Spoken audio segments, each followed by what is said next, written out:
What's up, everybody? Welcome back to the channel. I'm Super Beast Gen. Today we're going to be talking about Trample and everything Trample. So if you are a new player, we're going to be teaching you about a little about Trample and its interactions with other mechanics.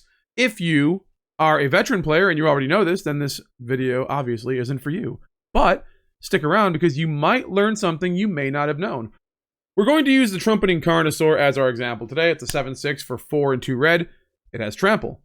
So normally when a creature attacks, let's say the 7/6, it attacks somebody, it attacks a player. It'll do 7 damage to that player. Naturally, it has 7 power, so it'll do 7 damage. Normally, a creature without Trample, if it gets blocked, no damage will be done to the player, and then the creature will either die if it has been dealt enough damage, or it'll live if it hasn't. Let's say the Insidious Fungus blocks the Trumpeting Carnosaur. The damage goes through. 2 damage will be dealt to the Insidious Fungus because it has 2 toughness, and that's enough to kill it. And the rest, 5 damage, will go through to the player because that would be the remaining damage that would be dealt. Now sometimes, with a creature like Insidious Fungus, it has a sacrifice effect. Sacrifice this creature, choose one. Destroy target artifact, destroy target enchantment, or draw a card and put a land on the battlefield, tapped. Now, normally, you can block something without Trample, and then sacrifice this creature. You won't be dealt damage, you'll get the benefit from the sacrifice, and then, everybody's happy. But, with Trample, if you sacrifice a creature blocking it, let's say the Insidious Fungus blocks the Trumpeting Carnosaur, and then you decide, after blocks, to sacrifice the Insidious Fungus to draw a card, and then put the land on the battlefield. Well, the full 7 will be dealt to the player. Because lethal damage has to be dealt to a creature to deal excess damage to the player, the Insidious Fungus is no longer there. That means lethal damage does not need to be dealt, and then 7 will go through to the face. As of the recording of this video, you cannot sacrifice a creature after damage has been assigned. They have changed this rule very recently to where, once you've assigned damage, nothing can be done between damage and, the damage calculation. So you can't, you've assigned 2 damage. Now I'm going to sacrifice it. I think you used to be able to do that. You definitely can't now. In case I didn't mention it earlier, trample damage can be done to anything that the Trumpeting Carnosaur is attacking or anything with the trample is attacking. So player, planeswalker, or battle. There's an interaction between trample and death touch that some people may not know about. Let's say we use Fanatical Strength. This gives a target creature +3/+3 and trample. All right. So we're going to make the ankle biter here with death touch. It's a 1/1. We're going to make it a 4/4 with trample and death touch. So what now happens when the Insidious Fungus blocks the 4/4 trample or death toucher? Well, it'll be a 4/4 against a 1/2. We deal 1 damage to the Insidious Fungus because 1 damage is lethal because of death touch. Death touch instantly kills anything it touches. That's death touch. So we would need to deal 1 damage to the Insidious Fungus. That would kill it. And then the extra 3 that we had left over would go to the whatever we're attacking. And that's the same thing with something bigger than it too. So if the ankle biter attacks and the Trumpeting Carnosaur blocks it and it has trample and death touch, we would deal 1 to the Trumpeting Carnosaur. It would die, and we would deal 3 damage to whatever we're attacking. They would both die though. The Trumpeting Carnosaur would still kill the ankle biter because it's still enough to kill 7 is still enough to kill the ankle biter at that point. So let's say that you have this little death toucher here, a little 1/1 death toucher, and just to reiterate, you give it the 3/3 and the trample, and it attacks. And let's say our opponent just blocks with Itali, Craterhoof, and Palaka Worm. These 3 are triple blocking the 4/4, right? So we would deal 1 to the Itali, 1 to the Craterhoof Behemoth, and 1 to the Palaka Worm.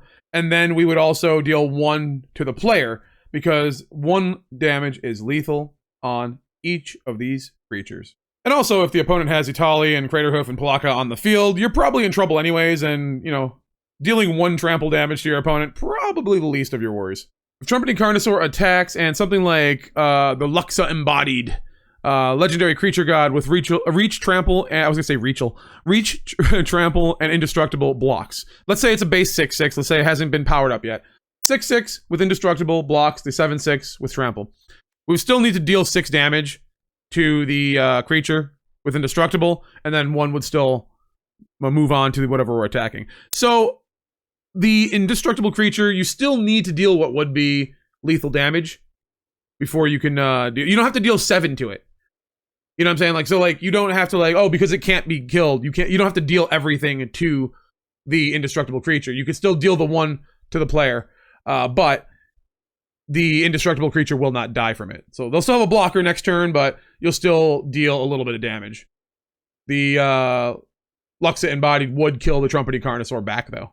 It should be noted that protection works almost the same as indestructible, where you do have to deal what would be lethal damage to the thing that has protection from whatever color it is. Let's say red.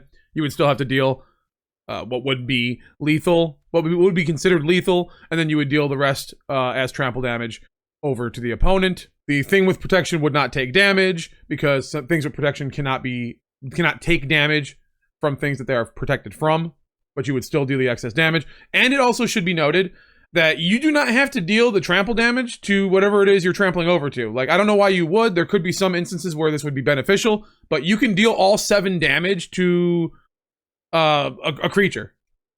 If you attack the Insidious Fungus blocks, you can deal all 7 damage to the Insidious Fungus. There's, you don't have to deal the trample damage. Like I said, I don't know what situation where that would be beneficial to you, but I'm assuming at some point there was like some kind of situation where that would have been beneficial. So just know that that is part of the game. You can do that if you wanted to.